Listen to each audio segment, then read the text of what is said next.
বন্ধুরা, ক্রিকেটে এমনও ঐতিহাসিক দিন আসে যেখানে শুধু ম্যাচ জেতা নয়, সেই ম্যাচকেই সোনা দিয়ে বাঁধিয়ে রাখা হয়। কাল বাংলাদেশের মিরপুরের স্টেডিয়ামে অস্ট্রেলিয়ার বিরুদ্ধে ঠিক এইরকমটাই করেছে বাংলাদেশ।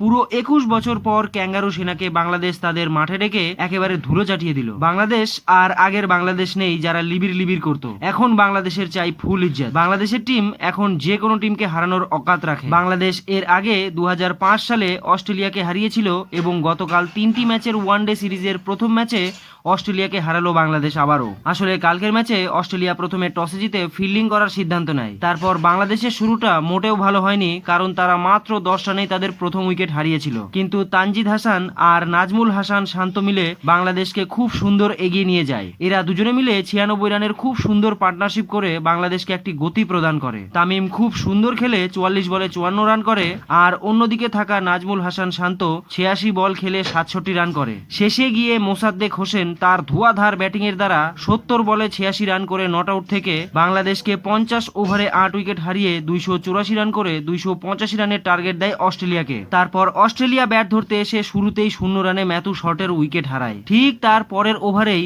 মোস্তাফিজুর রহমান মার্নস লাবুশ্চেনকেও আউট করে প্যাভিলিয়নের রাস্তা দেখিয়ে দেয়। মাত্র 2 রানে 2 উইকেট হারিয়ে মাঠেই হেগে ফেলে অস্ট্রেলিয়া। যদিও কুপার কনলি আর জশ ইংলিশ মিলে একটু রান করার চেষ্টা করে, কিন্তু বাংলাদেশের বোলাররা তাদেরকেও চুপ করিয়ে মাঠ থেকে বের করে দেয়। তারপর অ্যালেক্স ক্যারি যখন 47 রানে পৌঁছায়, তখন নাহিদ রানা তাকেও আউট করে প্যাভিলিয়নের রাস্তা দেখিয়ে দেয়। নাহিদ রানা কাল খুব সুন্দর বল করে 4 উইকেট নিয়েছে অস্ট্রেলিয়ার। তারপর শেষে গিয়ে ক্যামেরন গ্রিন 52 রান করে নট আউট তো থাকে, কিন্তু অস্ট্রেলিয়াকে শেষ পর্যন্ত ম্যাচ জেতাতে পারেনি সে, কারণ তারপরেই বৃষ্টি শুরু হয়, যার কারণে ডাকওয়ার্থ লুইসের নিয়ম অনুযায়ী বাংলাদেশ 86 রানে প্রথম ম্যাচ জয়লাভ করে অস্ট্রেলিয়ার বিরুদ্ধে।